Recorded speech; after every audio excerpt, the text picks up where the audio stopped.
Chapter 26. The Play of Creation.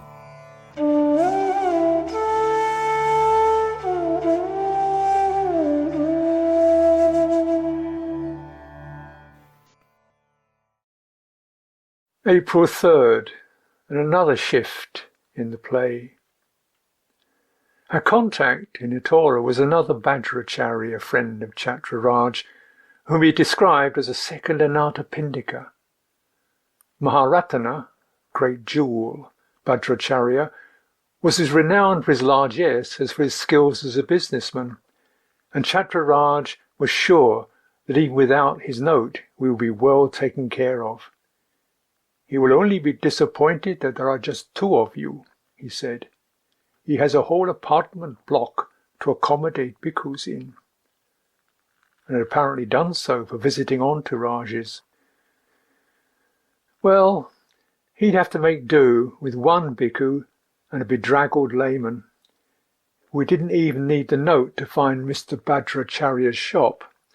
Wandering along the main street of Uttora, I plumped for the best house and shop front, that of a goldsmith, but before we could approach the door, someone ushered us in. Maharatna Bajracharya was obviously an important man in the town.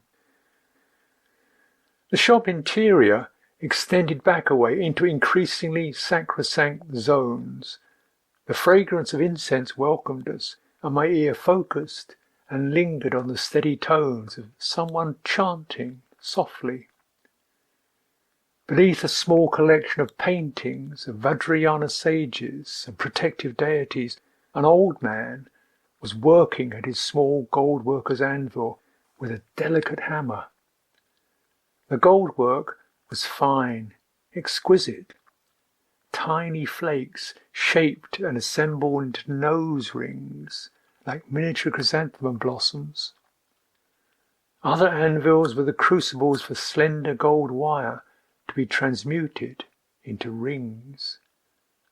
There was a mood of calm and a kind of sanctity of attention that you would associate with a monastery where manuscripts were being illuminated. Perhaps it was that in a way. The handful of people working were all male.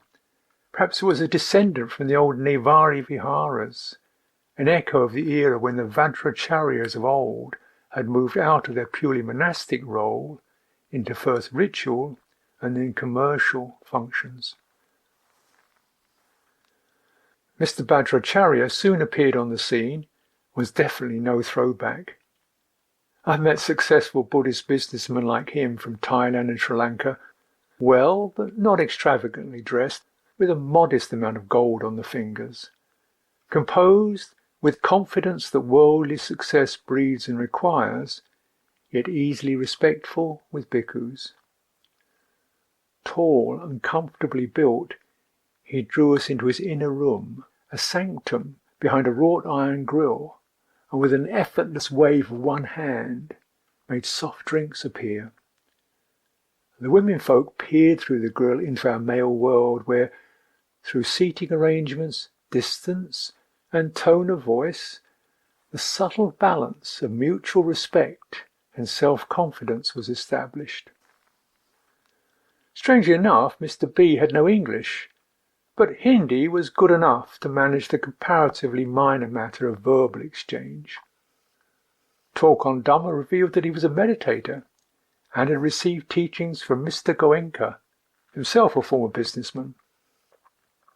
However, business was calling and there was much to do. Tomorrow he was going to Darjeeling, so the elder son, Jyoti, would be taking over as host. We stayed a couple of nights in the 3-story apartment block nearby, with Nick sick and resting most of the time. Mr. B's sons and I meditated together, and they showed me around the family home with its array of religious paintings from Thailand and tankas from Tibet, as well as Newari art and beautifully worked bronzes and some magnificent Buddha images. It was a splendid display. The images of awakening in all their subtle and well-crafted forms, far more graceful than the flesh and blood practice of liberation. Even after a full day's rest, Nick was far from his usual buoyant self. Of course, he thought he was ready, and our next destination, Bimpedi, was only 23 kilometres away on what seemed to be an undemanding route. The first few kilometres out of Itora, we were on a main road. It seemed easy enough, and by mid-morning we had reached a turn-off to Bimpedi, a rock-strewn dirt track. It had been the main porter's trail, cutting across the mountains and getting to Kathmandu after 45 kilometres. It was our obvious route. The motor road wound around the mountains for 130 kilometres before arriving at the capital. The dirt track took the heavily laden porters only 2 days. However, knowing the ways of the goddess, I wasn't making any plans. And sure enough, the wind went out of Nick's sails shortly after leaving the road. His flags were down. Rather fittingly, he'd lost his love and power hat somewhere, and by the time the heat turned up in the late morning, he was reduced to wearing a pair of underpants on his head for some shelter. After another half an hour or so, I looked around to see he'd lost those too. We pulled up before midday at the top of a small rise where a banyan and a bodhi tree shaded a small shrine. Nick went over and down like a wrecked galleon.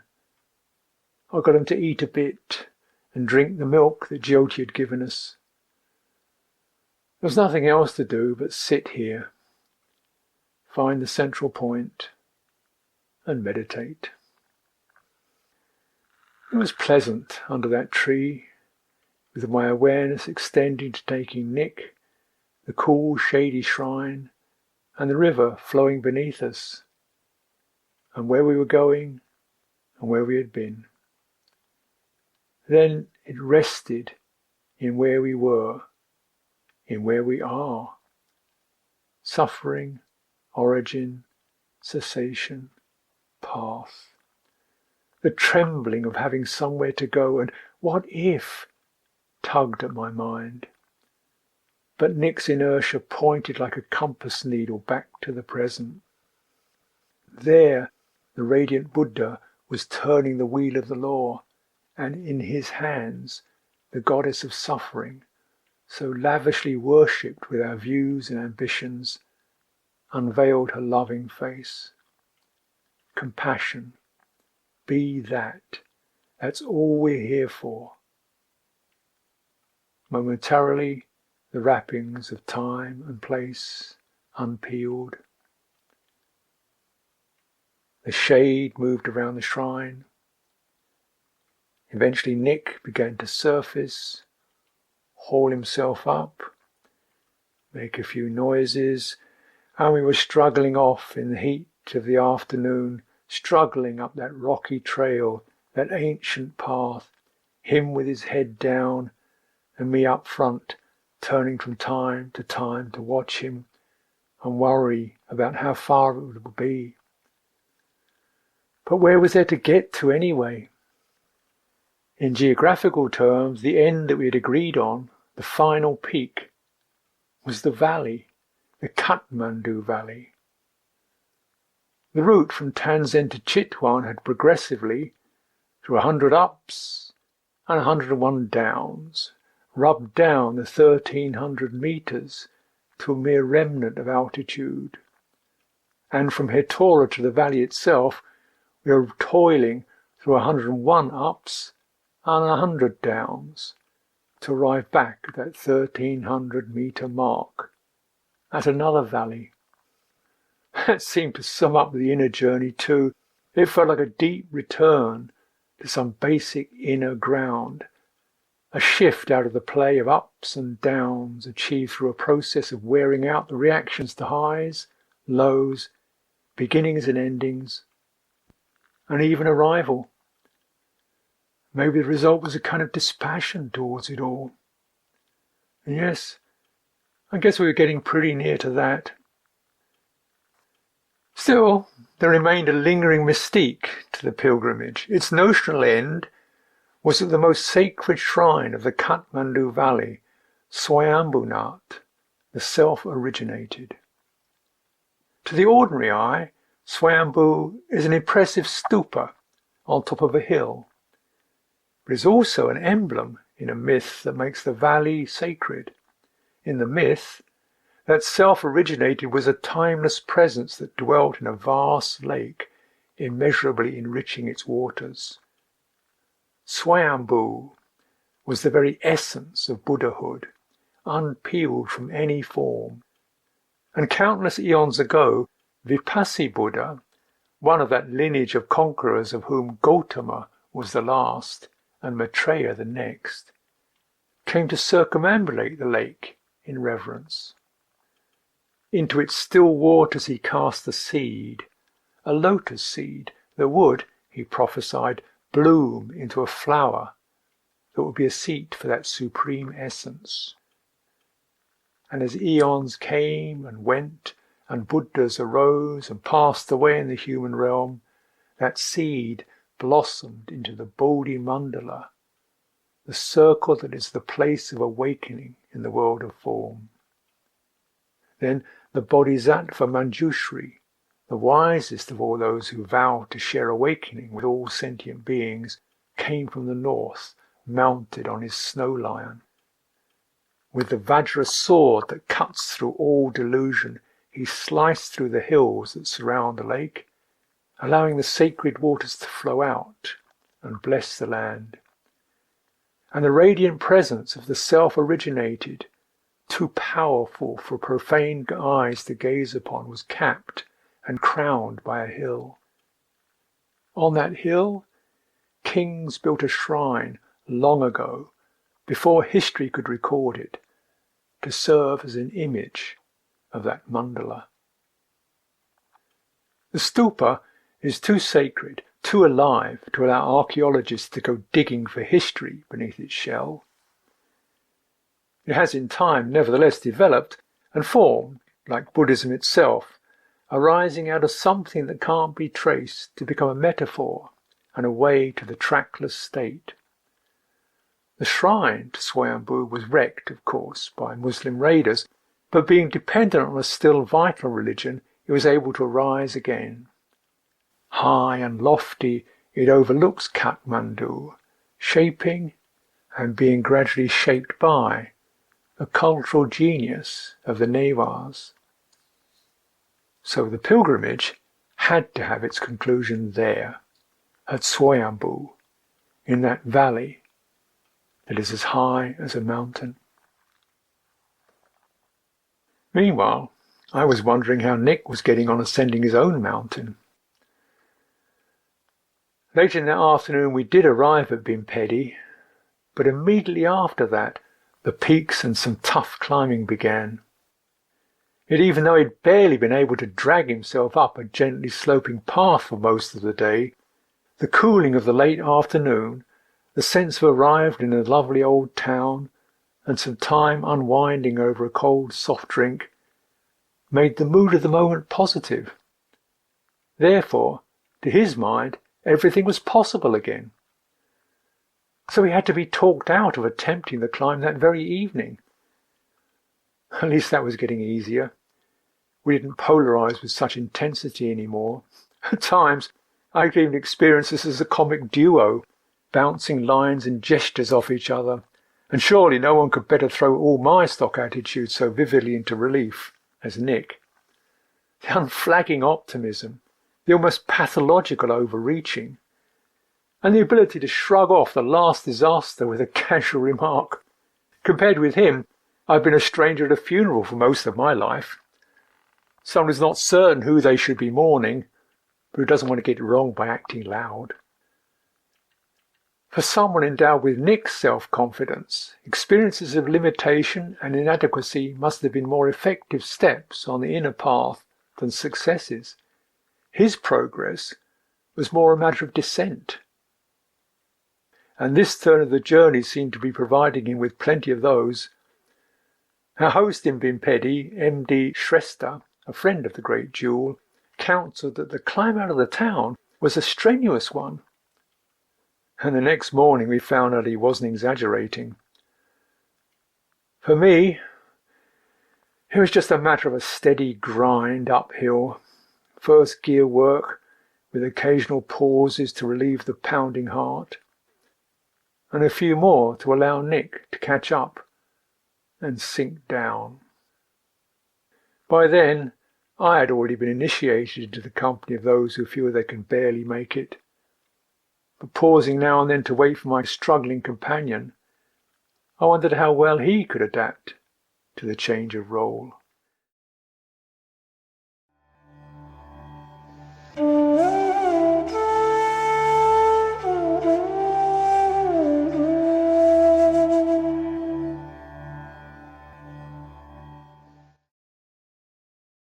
That climb, it was the hardest I've ever done. The dysentery left me with nothing. My legs felt like matchsticks covered in a thin layer of something insubstantial that definitely was not muscle. I felt faint just contemplating each upward step. All I wanted to do was sit down for the whole climb. We set out from the village guided by Sucitto, and as we crossed the valley, I didn't feel that bad. Weak, yes, and listlessly uninterested in the landscape, but I'd known that many times on the walk when dysentery had struck, and I'd always managed to walk on. But then I'd never had to make a Himalayan climb. Sucitto told us it would take 1.5 hours, and that we would be over it and down to Kulikani in time to eat.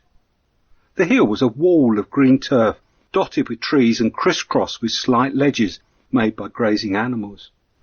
We were to go straight up and join a jeep track at the distant top. Even the first few steps were hard, but I kept on going as I didn't want to worry him, still in sight on the valley's far side. As soon as we got behind the first tree, I stopped, just to get enough breath to tell Ajahn Sucitto how difficult I was finding it. There was one good thing about our bouts of dysentery. The two of us never had them at the same time, which always left one of us to keep the pilgrimage going. You might feel like death and only want to curl up in a brain-dead ball, but you were still capable of hanging on to your companion's motivation and could stumble along after him. This time Ajahn Sucitto even ended up carrying my bag, as I had trouble enough just getting my body up the face of that hill. I couldn't even glance at the steep slope above. All I could do was focus on the next step. Raise the leg and put it up there. Now somehow get my body up above it. Raise the next leg. No stopping. And somehow raise... Each time I stopped, I would look up to see Ajahn Sucitto standing waiting, with a look of concern for my next step. It was that damn rule on not eating after noon again. I'm certain the Buddha never meant us to be ruled by the minute and second hands of watches. But that is how it was, and I had to keep going if we were going to get to Kulikani in time for both of us to eat. And I did so want to eat. I'd kept nothing of the breakfast, and I wanted something that would give me some energy, even if it lasted only 15 minutes before I had to run to the bushes. I've looked at that hill on maps, and it is a 2,000-foot ascent. That's no doodle, even when you're feeling fit and well. Somehow I did eventually make it to the top, and with only 6 stops. But it was terribly slow going. Once there, I could walk at a more reasonable pace on the flat. I could even take in the beauty of the forest we were passing through, a mixture of evergreen oaks, other hardwood trees, and the occasional tall, upright conifer, with rhododendrons hanging from crags. But even though I could then use the weight of gravity to stumble quickly down the other side, we had little time left for finding a meal. Ahead of us, an English-speaking local we'd briefly met further back on the track disappeared into a house. It was a run-down shop-cum-drinking den, with a couple of old signs for spirits in the window and a few odd jars of things for sale inside. Ajahn Sucitto thought it an inappropriate place for us to stop. but the only other building in sight was a large concrete dam in the valley bottom with a small hydroelectric plant, and there was no time left for looking further.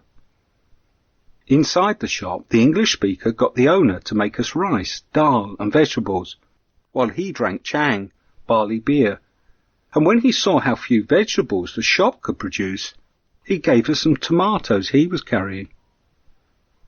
My body miraculously hung on to that meal eaten in Kulikani.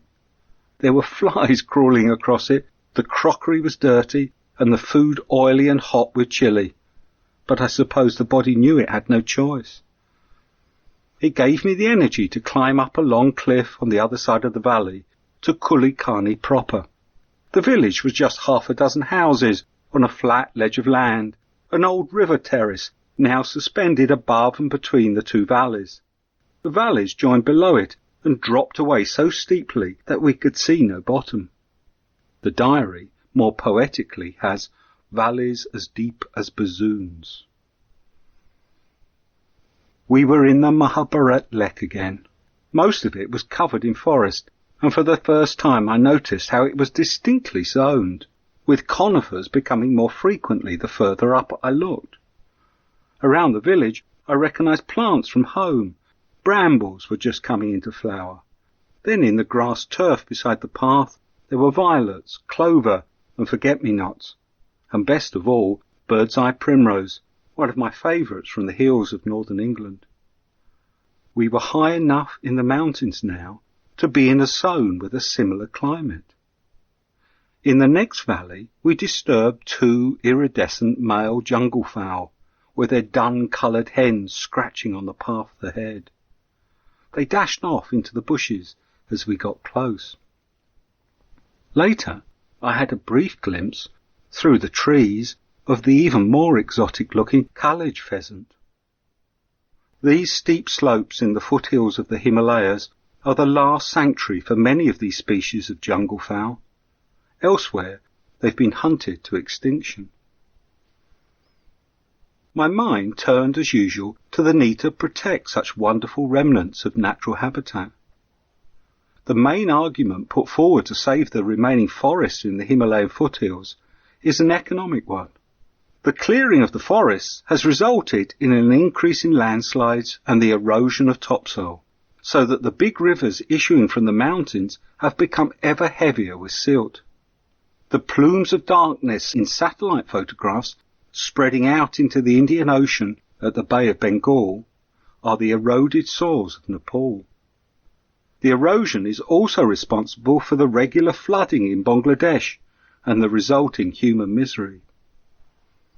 I understand why conservationists use such economic arguments to save habitats, as they have more sway than trying to protect the last home of a strange pheasant.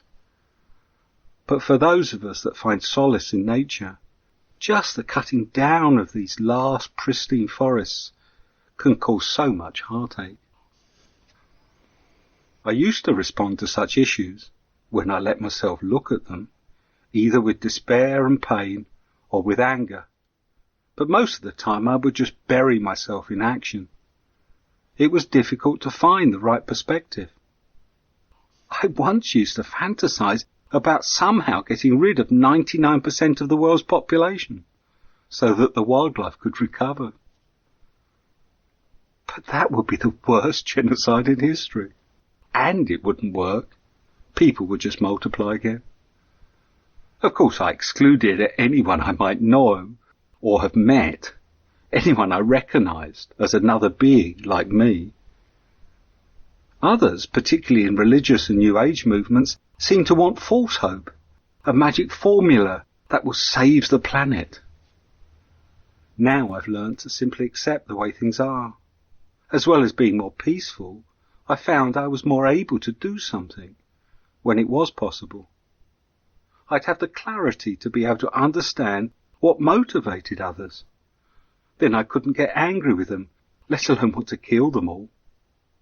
And understanding the other point of view helps sometimes to get things changed. That night in Nepal we were awakened by a few of the world's multitude that I once wanted to kill. They were walking the path in the darkness with flashlights, returning from drinking at an inn, I suspect, and stumbled upon us lying by a stream. They wanted to help and offered us accommodation, but when we refused and said we were happy where we were, they accepted it easily and went on their way, their voices echoing back up the valley. Up until our climb towards Kathmandu, we've been passing through the majority Hindu culture of much of the foothills. The peoples there originate from a series of migrations from the plains of India in response to periods of persecution. But we were now climbing into the east-central area of Nepal, where most of the people are of Tibeto-Burman descent, and often Buddhist. These tribes migrated in waves from Southeast Asia, starting in the early millennia BC. The Niwas are supposed to have originally been such a tribe long, long ago. That day we climbed up to a village of one of the tribes that have come more recently. We knew they weren't Hindu because we could see the Buddhist chortens up on the pass we were making for, stones piled up to make a crude stupa, supporting fluttering Buddhist prayer flags atop long bamboo poles. It was hard going that morning.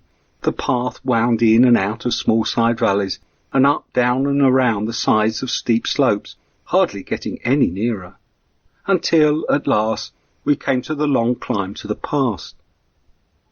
I had hoped that if the people ahead were Buddhists, they might recognize Ajahn Sucitto as a monk, take us in and feed us. The village on the other side of the pass did have a Buddhist temple with ornate Vajrayana Buddhist icons on the shrine, and the people were probably Tamang, one of the more recent Tibeto-Burman tribes who settled in the hills around Kathmandu. But it didn't help. A Theravadan monk registered no response in their culture. From there the walking was easy. There was a real road again, winding down and around the hillside to a wide valley below, awash with bright green paddy fields, with the small town of Parping reachable in time to buy food. We'd arrived at last at an outpost of the Kathmandu Valley. In Parping, as well as the bustle of a small modern town with the first cars, buses and lorries since Hetura, we also found the other main constituent of Nepal's human population, the Tibetans. There always were Tibetan tribes in the high mountain valleys of Nepal, such as those in the small, once independent Tibetan kingdoms, Dolpo, Mustang, and the kingdom of the Sherpas. But now there are far, far more. Many of the 1.5 million Tibetan refugees who fled Chinese communist rule have ended up in Nepal, and Parping turned out to be quite a centre for them. 2 large Tibetan monasteries sat on the side of the hill, looming over the town, one of which we stopped in to pay our respects to the shrine. As we walked into town, half of the shops seemed to be run by Tibetans, and there were young monks everywhere, hanging out on the street corners, listening to rock music on a transistor radio, and sharing a Pepsi in the cafe we ate in. Some of them smiled in our direction, nodding in recognition. At something Buddhist, or just our novelty, I couldn't say. The group of young monks who directed us to the cafe seemed particularly taken with us, and smiled profusely. But beside me, Ajahn Sucitto didn't respond. I had the sense he didn't approve of all this very unbhikkhu-like behaviour.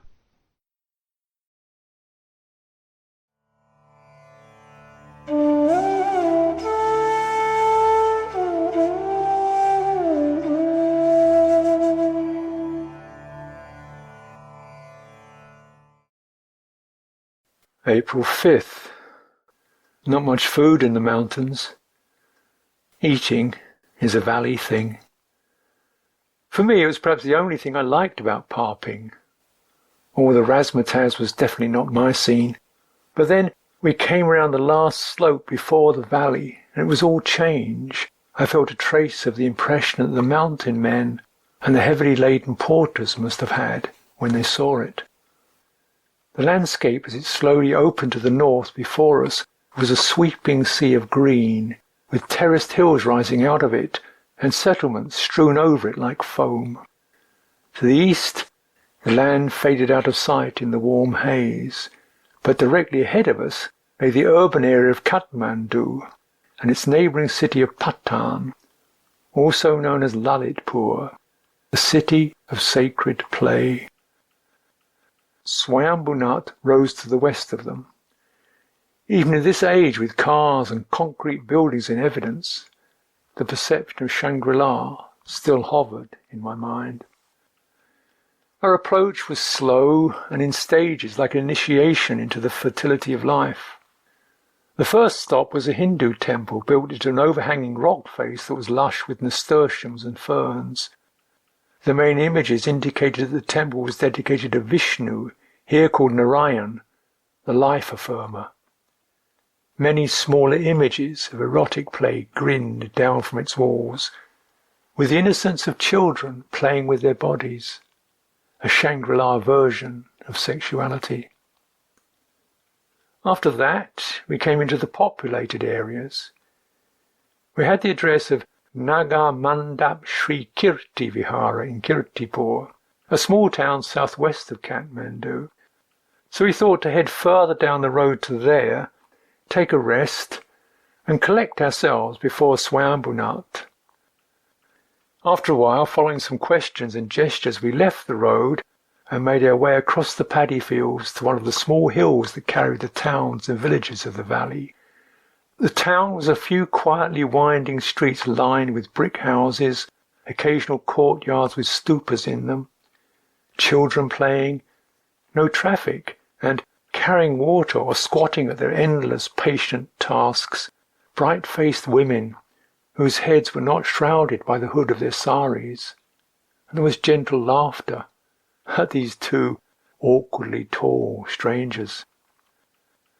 The temple was not an easy find. It was over to the extreme east of the town, looking down a slope over the fields. We came across it after trailing a cat's cradle of long looping streets that passed us round and up and down, making our knees go to jelly before they would allow us to arrive. They were living, dancing streets with shrines in their navels. People flowing along them participated in their play by passing the shrines respectfully on their right, occasionally pausing for a prayer, or to offer flowers, or to daub the holy images with pigment. Some shrines, like those bearing an image of Ganesh, were obviously Hindu. Others, of the peculiar Newari Buddhist iconography that was reminiscent of the images from Nalanda that we had seen in Vaishali and Patna museums. After the vast skies and massive simplicity of the mountains, the intricately sculpted work of the shrines was mind-seizing, and they were just a part of the whole. Beautifully carved wooden window frames gazed down into lanes and courtyards that were open but still intimate. A warm human vitality defined the way in which the town wound itself around the hill. Fed by sacred imagery, the streets were like living blood vessels linking the various levels of public and private human life with the land and with each other. With the mind feeling that rhythm and the body going numb, it was difficult to attend to where we were going. Venerable Sudarshan Mahatera greeted us at the Vihara. He was quick and acute, speaking good English and attending promptly to our needs, whilst overseeing everything else at the Vihara. We stayed with him for a couple of days, soaking up his information on Kirtipur and Buddhism in Nepal. City of Glory was the translation of its name. It had been one of the last of the Mullah city-states to hold out against the invading Gurkhas in the 1760s. But Prithvi Narayan Shah, the first of the Gurkha monarchs, conquered it in the end after a long and desperate siege. Afterwards, some folk called it Naskatipur, city of cut noses, for in retribution for Prithvi's brother losing an eye in the siege, the conqueror ordered that all the adult males of Kirtipur have their noses and lips cut off. all except the musicians. Even the mountain men had a taste for the consummate artistry of the Newas. Looking at Kirtipur, at how its human creation so allowed for and connected the moods of home, market and temple, culture took on a new meaning. Art has a way of making life manageable. It creates connections that help the mind to move through difficult or intangible themes. And the vihara itself presented a synthesis. The roof of its temple building, which our living quarters overlooked, was capped with 4 large images of Lumbini, Bodhgaya, Sarnath and Kushinagar. Our pilgrimage in a nutshell, placed up there at the bequest of the Sangaraja of Nepal.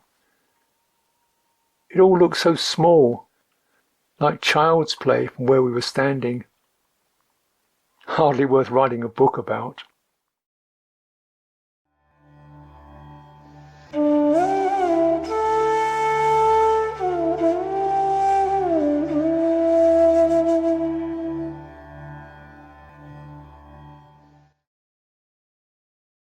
It was at the Kirtipur Vihara that I was really struck with how modern and Western the Theravada tradition in Nepal was. It was partially the facilities at the Vihara. I particularly appreciated the well-kept Western-style bathroom as my dysentery returned with a vengeance.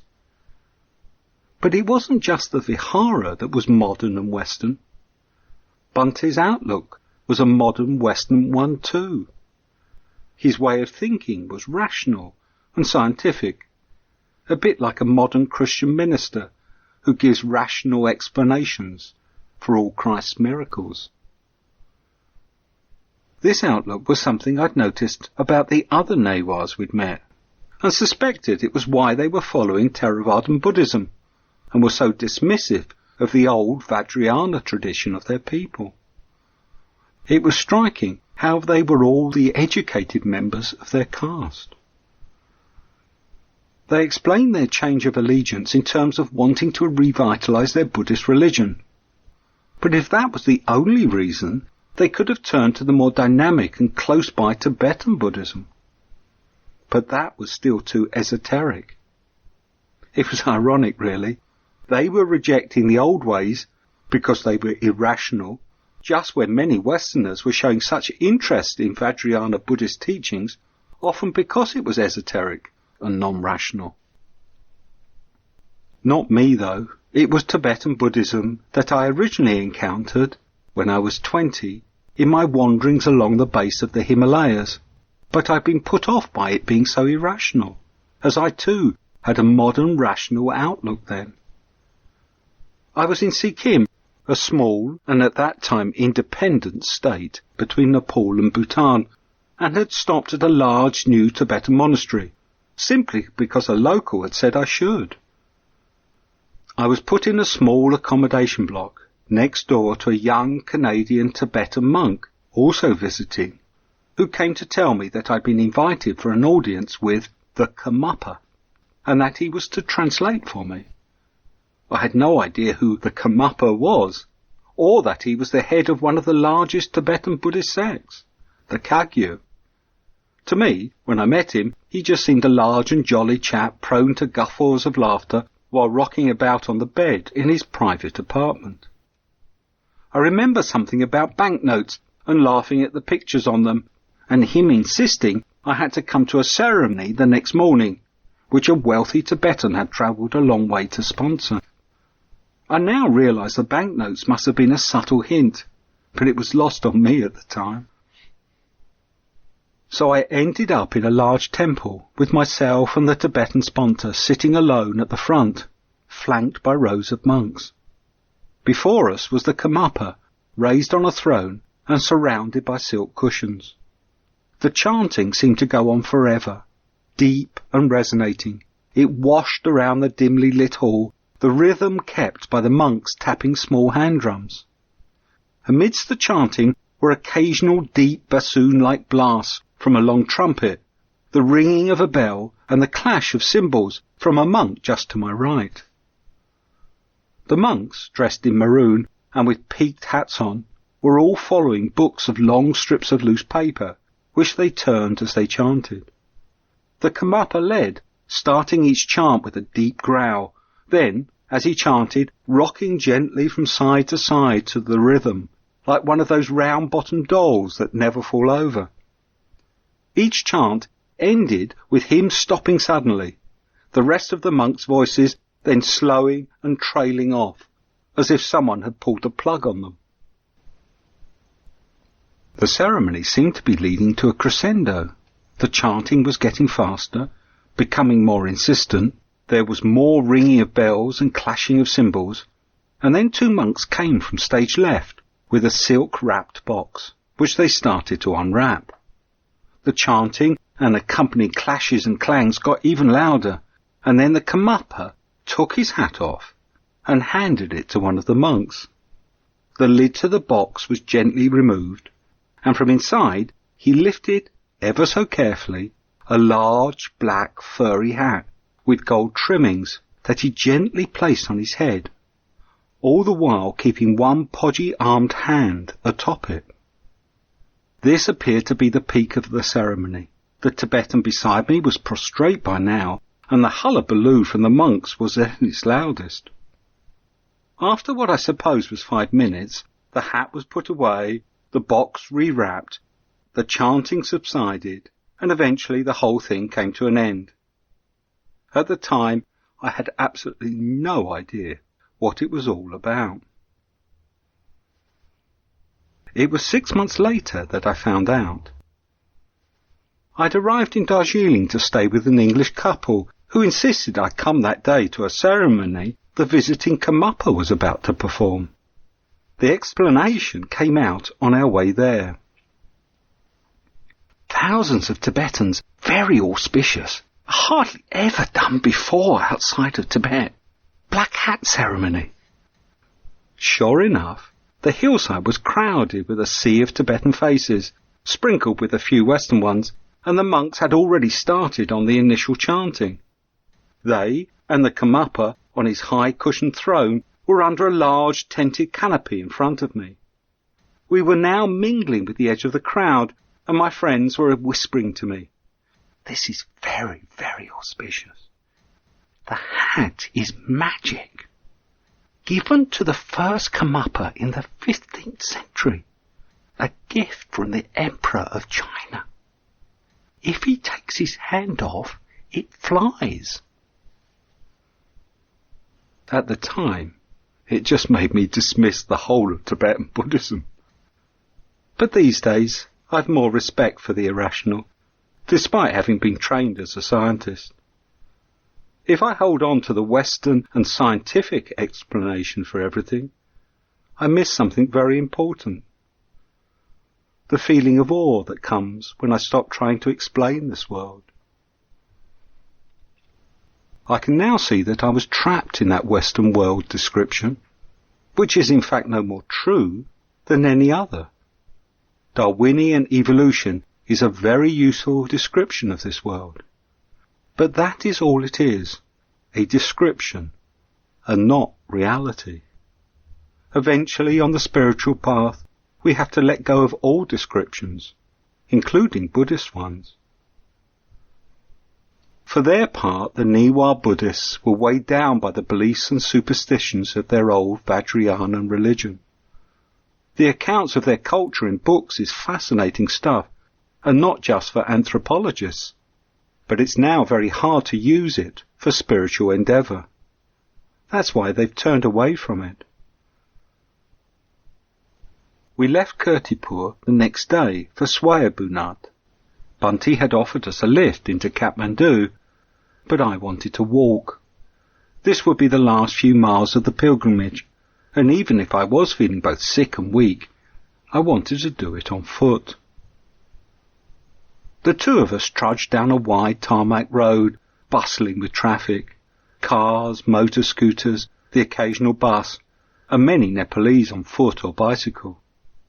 Most of the men were in traditional dress, with a flattened pillbox hat, and wrapped in a light blanket over short dark jacket and Jodhpur-like white trousers. We left the road at one point and crossed the paddy fields on a well-worn path. The city of Kathmandu was ahead, Swayambunat to its left, and another town to our right that must have been Patan, and there were several main roads in sight full of traffic. But the background was the wide valley of paddy fields, rising and falling in waves of bright green. The contours were created by several rivers that wound through the fields, two of which we crossed by old bridges. Round it all was the ring of mountains, with the paddy fields lapping their lower slopes, scrub above them, and then further up, dark green forest that rose in jagged formations to the sky. This exceptionally wide valley would once have been a large lake, dammed by glacial moraines, which then silted up with sediment from those surrounding mountains until one day the water was released. Was that caused by a seismic quake, or just the Bagmati River eroding into the moraine? Or was it Manjushri and his sword, as local legend has it? Does it really matter? I was certainly not in a state to say. I was far too light-headed. It was quite pleasant as long as I didn't focus on anything. We had only a few miles to go, and I could amble along in a daze, enjoying the warmth of the afternoon sun and the changing impressions of our surroundings. We went through part of Kathmandu. I remember modern suburbs and leafy green gardens, and then the central old town of elaborately carved wooden temples and crowded, bustling streets. We then arrived at a house where we'd been invited for the meal, much of which I wasn't up to eating. Then we were heading out on the road to Swayambunat, up on the hill ahead. Ajahn Sucitto wanted to do the final climb in one go, as a devotional exercise, which did seem right in my vacant, accepting state. It was just that I couldn't physically manage it. The wide stone steps led steeply upwards between walls with trees overhanging. Looking up, the walls narrowed in the distance to a small gap that I assured myself must be the top. I climbed slowly yet steadily, but the world began to swim around me. My chest ached and tightened, and I gave in just before I fainted, sitting down suddenly on the step where I was. It took 2 more goes before I got to the top, long after Ajahn Sucitto, my last steps on jelly legs, accompanied by some devotional singing drifting down from above.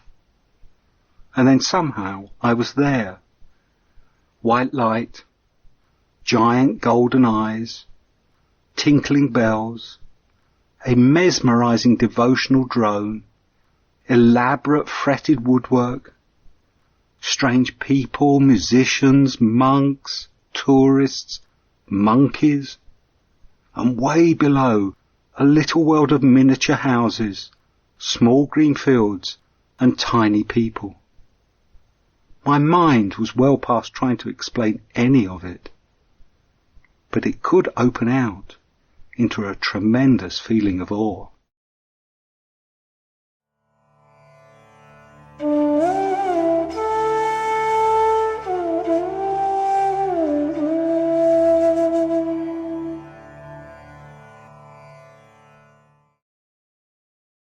It was a long climb up the steps to the self-originated, but I had enough mountain madness to keep going. That morning we'd arrived at another meal offering, by women as usual, and another connection. Sister Uppalavana, a middle-aged Nepalese nun, bowed to greet us with excited smiles. We called her Chini, sugar, as her friends did. She was a friend, and a special one too, of Sister Maidanandi at Amravati. Sister Maidanandi, originally from Canada, had been working for a United Nations nutrition project in Nepal when she met Chini. It didn't take long after that before she was leaving her job and heading for Burma to take ordination as a 10-precept nun. and while we had been struggling up our lonely hillsides, Medanandi had contacted Chinni, who in the midst of the bustle of Venerable Sudarshan arriving and people trying to find room as they squeezed through the low doorway into the room, invited us to her house in Patan on Thursday, 4 days in the future. It was lovely to enter the heart of the valley by my home monastery, Amaravati, the deathless realm, and somehow the sense of being received strikes a different chord when it comes through the feminine, like being welcomed back to bodily life. It always seems to be the women who are nourishing that sense of belonging, that bodily birth. Birth may be dukkha, but a good one is essential.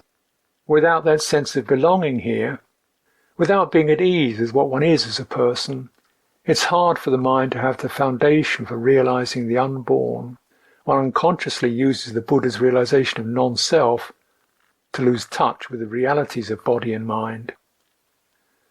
Maybe what my journey and sickness had been about was a drastic wake-up call to care for this reality, whoever or whatever it belonged to. Yes, the real challenge for a celibate bhikkhu is that if he can't rely on a relationship with a woman to provide him with a sense of being cared for, can he now be his own nourisher? Can he be self-born? The Buddha's remedy was to urge an inward blossoming of the seed of the Dhamma. However, from what I've seen, not everyone is born in a rich enough soil. And even if a skillful cultivator can do it for himself, can we make our presence on this planet something that lifts others out of their lost dark spaces? What can an individual do to share his or her life with other people? In Newa land, the men of the valley use the synthesizing medium of art. Perhaps a man's social duty, his gesture of connectedness in the society, has to be to give birth to works that will give it meaning. For me, my work is pilgrim's work. It's not about getting anywhere, let alone to the top. It's about being more fully here and working out the tangles of being me. It's about presenting myself to that demanding practice in an act of flesh and blood devotion. So who was I climbing Swayambhu for? Nick dropped out somewhere along the way. There was no one to keep up with. For my mother, my father, they're dead, memories now. For the Sangha? Was it for them, those mind-bursting steps? Did I go on this pilgrimage for them?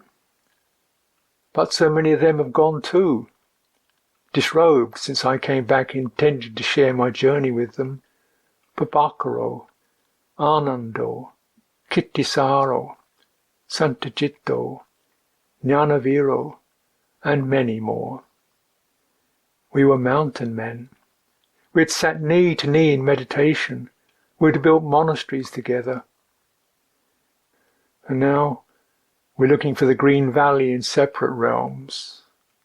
Of course, as I tell myself, it's not fair to expect everyone to follow the monastic form. What counts is authenticity, each to their own. And many of them are bringing the Dhamma across to others in lay life. But sometimes fellowship feels like a continually breaking circle to me.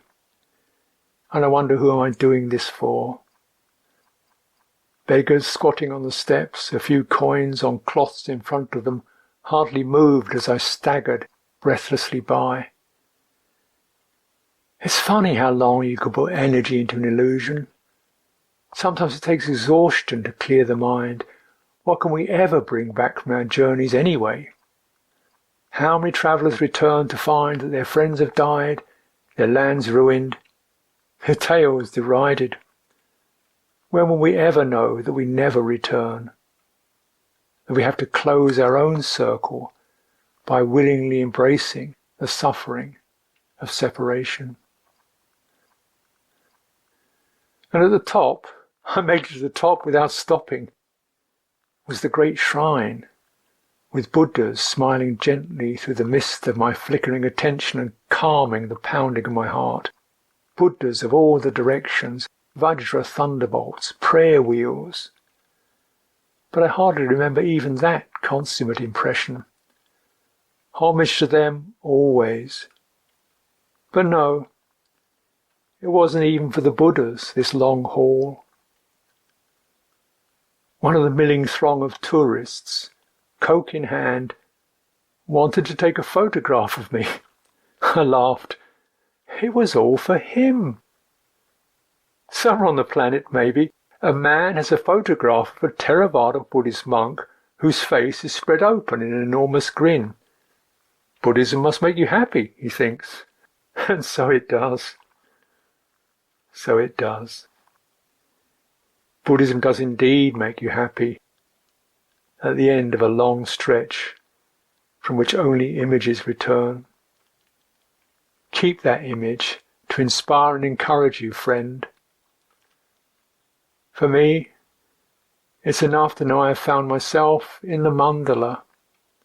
I was there, now I'm here. Even if no one can hear this closes the circle of the pilgrimage for me. I've come to the end of regret.